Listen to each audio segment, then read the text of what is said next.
All right, welcome to part 3 of why Taylor Swift is the modern day Alexander Hamilton. If you missed parts 1 and 2, go back on my page, a couple of posts, you'll find them. But yeah, let me give you the cliff notes if you don't feel like doing that. Number 1, day 1, I kind of related this idea that Taylor, like Alexander, writes like she's running out of time, creating at a breakneck pace. Obvious. Number 2, yesterday I talked about how a lot of both of their stories have to do with narrative, like ownership, being the owner of your own story, and how important that is.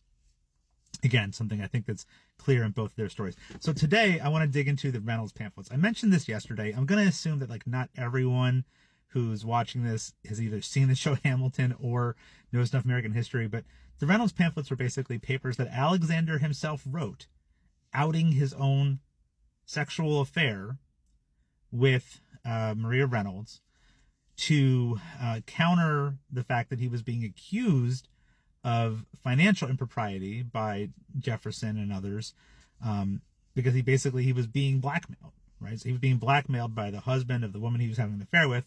He was being accused of embezzling money from the treasury. He didn't do it. This was the first big sex scandal in American history.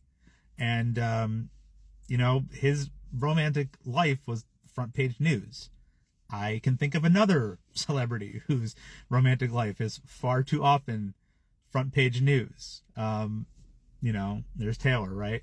And who's also chosen to write very publicly about those things. Now, obviously, Taylor's writings are a little bit more, you need to decipher a little bit more than Alexander, who just straight out admitted it. But Taylor was clear. If you read like the liner note poem in Tortured Poets, it's real clear what she's talking about.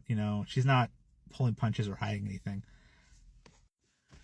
Do you know how Wikipedia actually describes Alexander's situation with Maria Reynolds?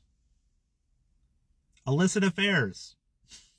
Those exact words.